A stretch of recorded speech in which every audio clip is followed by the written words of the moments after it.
The NFL draft. Let's get back into it with our guy, Adam Schefter. Schefter, we talked about picks 2 through 4 already. What are you hearing regarding the Giants and their plans at 5 and 10?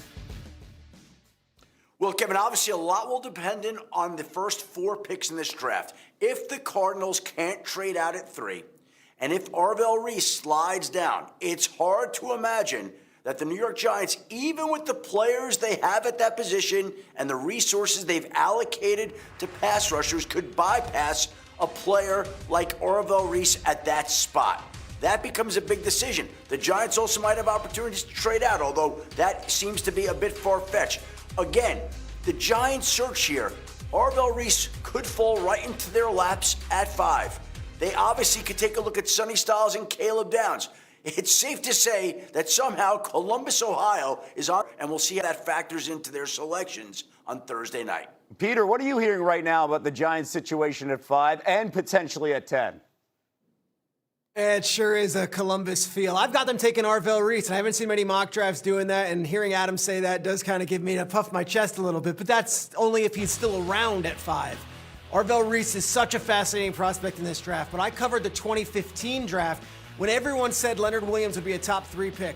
For whatever reason, he was sitting there at 6 and the Jets took him and he fell out of the top 5. This feels like that's Arvell Reese here. There's a chance if Bailey goes 2, and then it's Love, and then it's Styles to the Titans, that Arvell Reese is there at 5. I will note this, though, Kevin. They like Jordan Tyson. I think 5's a little rich for Jordan Tyson. If he's there at 10, I think Jordan Tyson makes a lot more sense at 10 than 5. Jeffy, go in.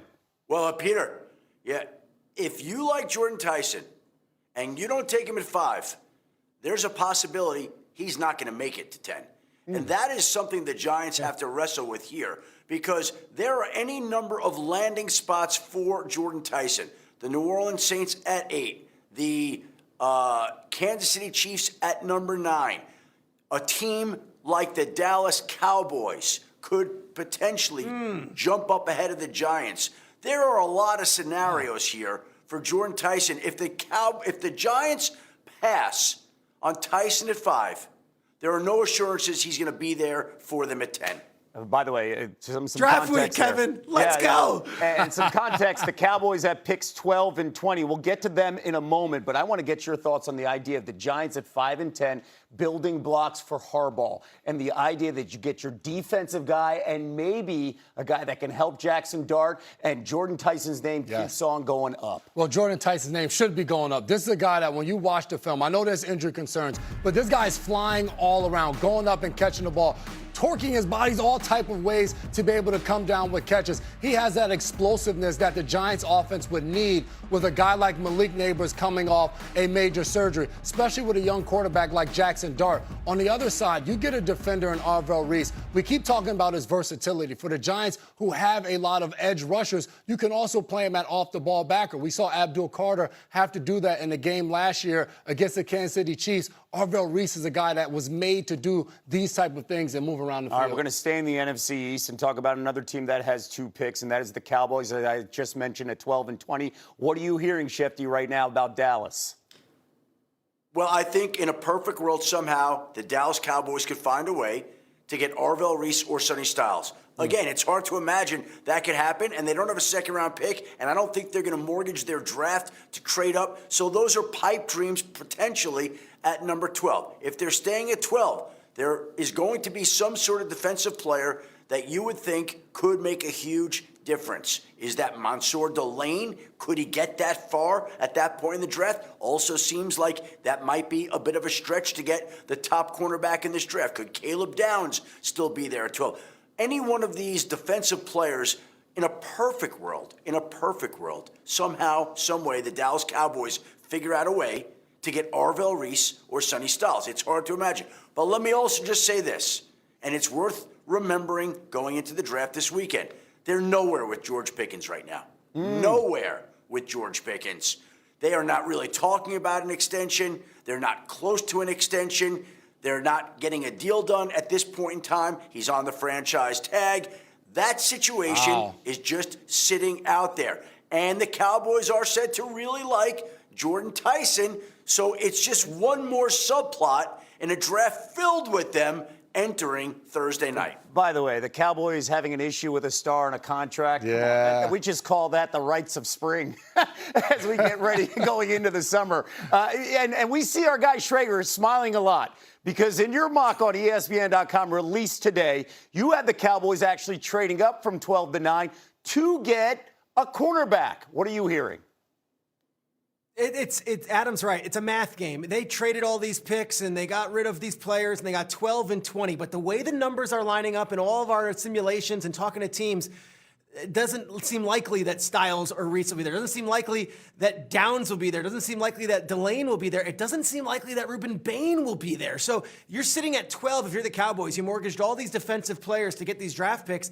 At 12 and 20, you don't want to take the fifth pass rusher or the third defensive back. So I have them trading up 3 spots with Kansas City, swapping 12 and 20 for 9 and 29, and ensuring they get Mansour Delane for Christian Parker, their new defensive backs coach. But to Adam's point, I have heard the Jordan Tyson stuff as well. And remember, they took CeeDee Lamb in the 2020 draft when they did not need a wide receiver. And at that point, it was the best player on the board. See, I love this conversation because going into this draft, I would have told you 100% Cowboys are going with 2 defensive guys in the first round. But you can't always get what you want. And if those guys aren't available, I think what Schefter is saying, the fact that they could walk away and get a receiver, a Jordan Tyson, in the first round, I would walk away and look at that and say, all right, Dallas got a ton better on the offensive side of the ball, but who the hell is playing defense for them? Who's going to go out there and try to stop somebody? They can put up 40 points, 30 points, whatever. Dak Prescott was unbelievable last year, and they still couldn't get to the playoffs. But this draft, that to me is the fun part about it, because for Jerry Jones and company, I want the best player on the board. I don't want to just draft a defender just because that's a weakness to me. So, you, Striggs, you may have to rip up the mock draft because you didn't have Jordan Tyson available to the Cowboys trading up. So I love it.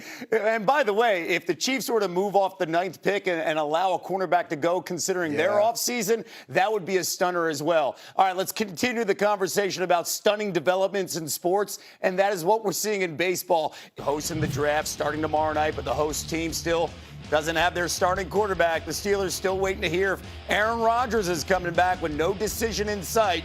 Yesterday on the program, Mike Tannenbaum said the Steelers need to give Rodgers an ultimatum. Listen to this. You need to have a deadline here. You have the 21st pick, you have Will Howard, and you have Mason Rudolph. You absolutely need to know if you're the Pittsburgh Steelers, Aaron Rodgers, are you in or you're out? If I'm the Steelers, I am picking Ty Simpson at 21, and I am moving forward. It's the evergreen conversation, Aaron Rodgers and his future. Let's bring back Adam Schefter and Peter Schrager. All right, there are 2 things worth reacting to what we just heard from Mike T. Schefter, what are you hearing about Rodgers and where that decision may stand? Look, it certainly seems like, once again, Aaron Rodgers is not in any rush to make a decision, and the Pittsburgh Steelers don't seem overly concerned about it. I think that they still believe, in the end, whenever he decides to sign on, he will come back to the Pittsburgh Steelers and be ready for the 2026 season. That's been what he's done in the past. He's been talking with Mike McCarthy, the Steelers head coach, on a regular basis. I think everybody's operating as if he will be back, but Aaron Rodgers likes to do things on his timeline, whenever that may be. I would think that he does come back, but again, there's still no firm answer from the quarterback himself. Another evergreen conversation, Peter, when we're talking about the Steelers and right around draft time, usually they're picking around 20, 21. Yep. This year it's 21, and the question is, will they take a quarterback? What are you hearing at this pick? Yeah, I'm with Adam in that. You speaking of sources in Pittsburgh, there doesn't feel to be this pressure or this deadline demand. And I understand what Mike Tannenbaum was saying yesterday, but they seem to feel like we're okay with what we've got in-house, and we feel pretty confident that we have a plan moving forward. And quarterback does not seem to be the target at 21. If anything, it sounds like from sources around the league, offensive tackle. In my mock, I have them getting Monroe Freeling, the athletic tackle out of Georgia. It could be anybody at the tackle spot, or they could go in a different direction. But I do not think this is the Ty Simpson home at 21, where it was Kenny Pickett a couple years ago, and they were in a similar bind. I look at this. Listen, Mike. Sorry, Jimmy. Go. Schefter, go. You finish the thought here on this. There's a bond between Mike McCarthy and Ty Simpson at the Combine. But I don't think the Steelers are going to go there in the first round. If somehow, some way, Ty Simpson happened to slip to them all the way in the second round, I think that becomes a real conversation in Pittsburgh. But they have enough other needs that I would not expect the pick at 21 to be quarterback, though they will also be open to moving back in the draft in the first round. And some context, too. Teams that need a quarterback at the start of round 2, that is the Jets and Cardinals sit right there. What would you do if you're the Steelers and the idea of Ty Simpson? When it comes to Ty Simpson, and I'll even involve Aaron Rodgers in this, I don't agree with Mike T in the sense of if I'm the Pittsburgh Steelers, regardless of an answer from Aaron Rodgers, I'm going to go about the draft the way that I see fit. So at the 21st pick, if they love Ty Simpson and they wanted to draft him and Rodgers told them, yes, I'm coming back, I would still draft Ty Simpson because you still need a quarterback for the future. So I don't think the decision of Aaron Rodgers should impact what they do with the 21st pick. I think to Schefter and what Schrager are saying, it never seemed as though that they were going to go quarterback at that pick. So I don't think it matters whether Rodgers tells them yes or no. You go with who you feel is the best situation in that pick. And it feels like offensive tackle would better suit them there. And if in the later rounds of Nessmeyer or Drew Aller or somebody they see there, may be where they want to get a quarterback. Peter, jump in here. The Ty Simpson of it all is fascinating. He is planned to be at the draft tomorrow and sitting in the green room.